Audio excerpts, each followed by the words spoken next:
بسم اللہ الرحمن الرحیم۔ السلام علیکم۔ یہ مسلمہ چینل ہے۔ آج کا ہمارا موضوع ہے صحابہ کرام رضوان اللہ تعالی علیہم اجمعین کی عظمت۔ نحمدہ و نصلی علی رسولہ الکریم، اما بعد، فاعوذ باللہ من الشیطان الرجیم، بسم اللہ الرحمن الرحیم۔ ربی اشرح لی صدری ویسر لی امری واحلل عقدۃ من لسانی یفقہوا قولی۔ مکہ میں آپ صلی اللہ علیہ وآلہ وسلم کی زندگی تمام لوگوں کے سامنے تھی۔ صادق اور امین کے ناموں سے پکارے جاتے تھے۔ پوری کائنات میں سب سے اعلیٰ اور افضل انسان حضرت محمد صلی اللہ علیہ وآلہ وسلم ہے۔ قرآن پاک میں رب العالمین نے رحمت للعالمین کا مقام عطا فرمایا۔ اللہ تعالیٰ کی رضا کی خاطر لوگوں کی طرف سے تکلیفوں، صعوبتوں، اذیتوں اور ہر طرح کی آزمائشوں کو برداشت فرمایا۔ آپ صلی اللہ علیہ وآلہ وسلم نے فرمایا، مخلوق میں سب سے زیادہ نبیوں کو ستایا گیا ہے اور نبیوں میں سب سے زیادہ میں ستایا گیا ہوں۔ ان مصائب کو برداشت کرنے میں صحابہ کرام کا بہت بڑا کردار ہے۔ خصوصاً تمام نبیوں کے بعد حضرت ابو بکر صدیق کا سب سے بڑا مقام ہے۔ آپ صلی اللہ علیہ وآلہ وسلم کے وفادار ساتھیوں کو اصحاب کہا جاتا ہے، یعنی جس نے حالت ایمان میں آپ صلی اللہ علیہ وآلہ وسلم کی صحبت پائی اور حالت ایمان ہی میں وفات پائی، وہ صحابی کہلاتا ہے۔ صحابہ کرام کی برائی کرنا دراصل اللہ اور اس کے رسول صلی اللہ علیہ وآلہ وسلم کے انتخاب کا انکار ہے۔ جو شخص کسی صحابی کو برا کہے یا اس کے متعلق برائی کا اعتقاد رکھے، اس کا اسلام اور ایمان ہی مشکوک ہے۔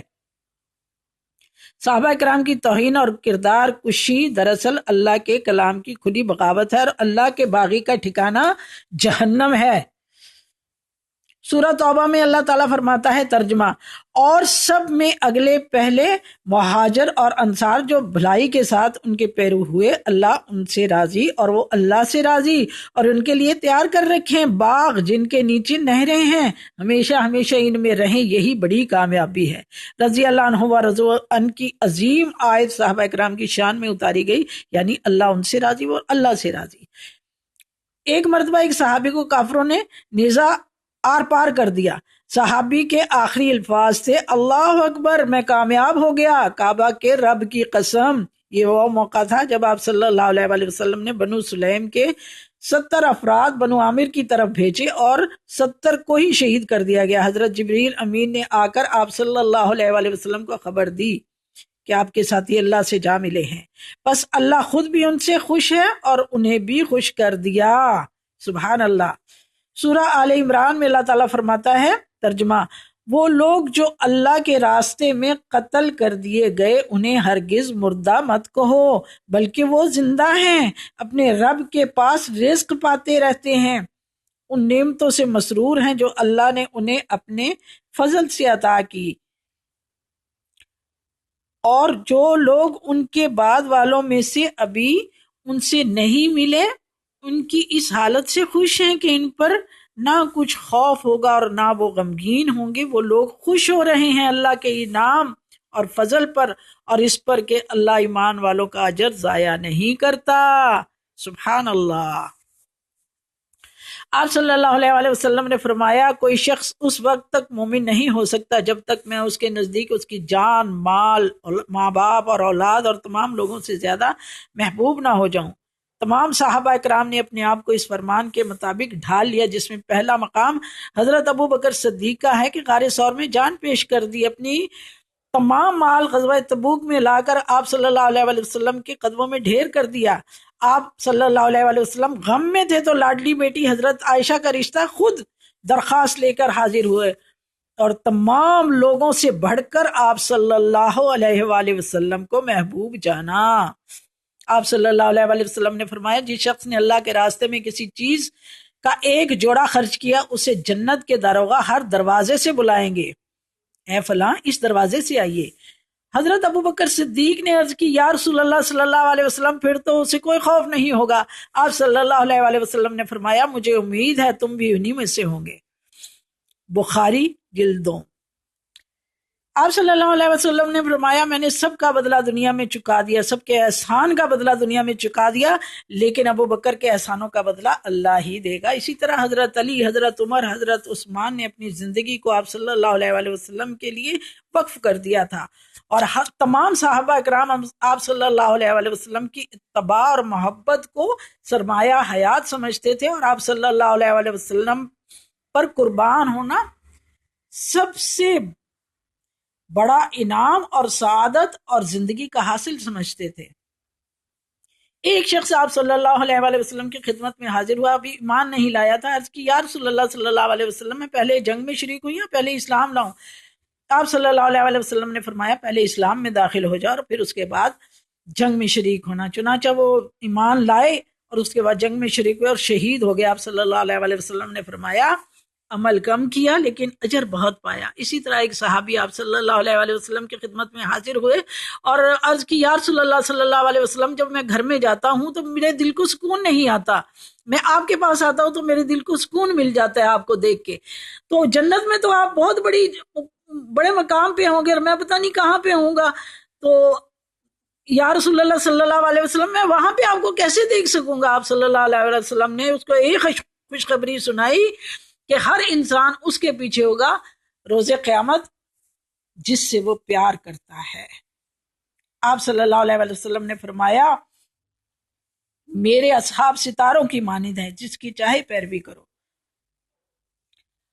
اور اسی طرح آپ صلی اللہ علیہ وسلم نے فرمایا اگر میرا صحابی ایک مد جو یعنی کہ 1 کلو جو خیرات کرے اور غیر صحابی ایک احد پہاڑ جتنا سونا خیرات کرے، احد پہاڑ جتنا یعنی کہ احد پہاڑ 15 کلومیٹر ہے، یعنی کہ یہ اتنا بڑا کثیر خیرات کرے تو میرے صحابی کے آدھے اجر کو بھی نہیں پا سکتا۔ آپ صلی اللہ علیہ وسلم کے ساتھ اسی طرح ایک صحابی حضرت مصعب بن عمیر، جن کی پوشاک 200 درہم میں شام سے بن کر آتی تھی۔ امیر کبیر باپ نے بیٹے کے لیے کثیر مال چھوڑا تھا۔ جب حضرت مصعب ایمان لائے تو چچا نے گھر سے نکال دیا، کپڑے بھی اتروا لیے۔ یہ سب برداشت کیا آقا علیہ الصلوۃ والسلام کی محبت میں اور انتہائی غربت میں وقت گزارا، قرآن سیکھا اور لوگوں کو سکھایا۔ پھر غزوہ احد میں علم بردار تھے، ایک بازو کٹ گیا، دوسرے میں پکڑا وہ بھی کٹ گیا، آخر شہید کر دیے گئے۔ اور شہید کو اس کے کپڑوں میں ہی دفن کیا جاتا ہے۔ تو ان کے جسم پہ ایک چادر تھی، سر ڈھانپتے تھے تو پیر کھل جاتا تھا، پیر کھل جاتے تھے، تو پیر ڈھانپتے تھے تو سر کھل جاتا تھا۔ تو آپ صلی اللہ علیہ وسلم نے فرمایا سر ڈھانپ دو اور پیروں پر گھاس ڈال دو۔ آپ صلی اللہ علیہ وسلم کے صحابہ کرام ایک سے بڑھ کر ایک روشن ستارے ہیں جن کو دنیا میں جنت کی بشارت دے دی گئی تھی۔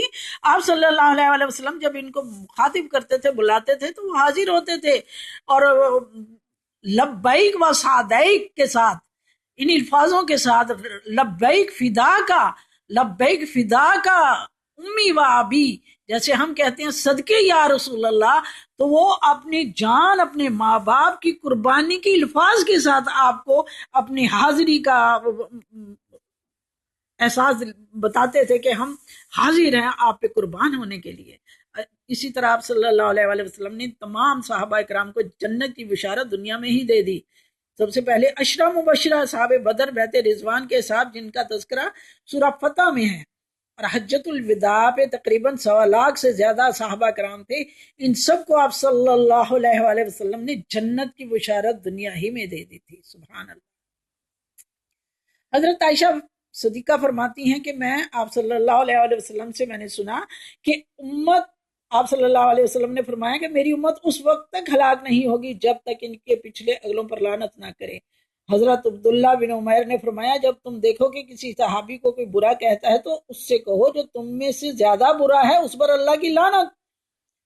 ظاہر صحابی تو برا نہیں ہو سکتا بلکہ برا کہنے والا برا ہے۔ حضرت عبداللہ بن عباس نے فرمایا کہ آپ صلی اللہ علیہ وسلم نے سے روایت ہے کہ اللہ تعالیٰ نے تمام مسلمانوں کو اصحاب محمد صلی اللہ علیہ وسلم کے لیے استغفار اور دعا کرنے کا حکم دیا ہے، حالانکہ اللہ تعالیٰ کو پتا تھا کہ ان کے آپس میں جنگ و جدال کے فتنے پیدا ہوں گے۔ اسی طرح غزوہ خندق میں خون جما دینے والی سردی میں صبح انصار مہاجرین کو بھوک پیاس تھکن سے خندق کھودتے ہوئے آپ صلی اللہ علیہ وسلم نے دعا فرمائی ہے اللہ زندگی تو بس آخرت کی زندگی ہے، بس انصار اور مہاجرین کی مغفرت فرمائیے۔ صحابہ کرام نے اس کے جواب میں کہا ہم وہ ہیں محمد صلی اللہ علیہ وآلہ وسلم سے اس وقت تک جہاد کا عہد کیا ہے جب تک ہماری جان میں جان ہے۔ اسی طرح حضرت بلال سے لے کر کئی صحابہ اکرام کو دہکتے ہوئے کولوں پہ ڈالا گیا اور جسم کی چربی سے وہ کوئلوں کی آگ بجھی ہے، لیکن کلمہ حق سے یہ لوگ آپ صلی اللہ علیہ وآلہ وسلم کی محبت سے نہ پیچھے ہٹے، نہ کلمہ حق سے انکار کیا، اور زبان سے اللہ اور رسول کی محبت اور حق کا کلمہ ہی بلند ہوا۔ صحابہ اکرام کے مرتبے اور مقام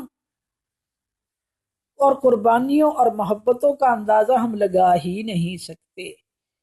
تو بجائے اس کے کہ ہم تاریخ کی جو لوگوں نے کتابیں بنائی ہیں تاریخ کی کتابوں پر اعتبار کریں، ہمیں کتاب اللہ پہ اعتبار کرنا چاہیے، اس کا یقین کرنا چاہیے، اللہ کی کتاب پر یقین کرنا چاہیے، اسے پڑھنا چاہیے۔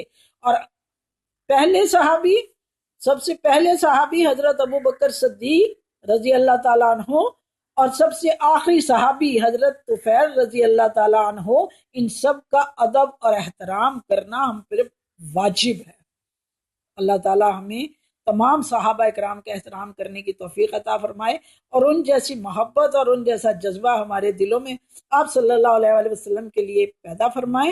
اور یہ جو خاکے بنانے والے ہیں اللہ تعالیٰ ان کو ہدایت دے، اگر ان کی قسمت میں ہدایت نہیں تو اللہ تعالیٰ ان کو نیست و نابود کر دے۔ میرا کہنا آپ کا سننا اللہ تعالیٰ قبول فرمائے، اور ہمیں اچھے اعمال کرنے کی، صحابہ اکرام جیسے اعمال کرنے کی توفیق عطا فرمائے۔ وآخر دعوانا ان الحمد للہ رب العالمین۔ کہ آپ اس چینل کو سبسکرائب کریں اور اس کو شیئر ضرور کریں، یہ ہم سب کے لیے صدقہ جاریہ ہے۔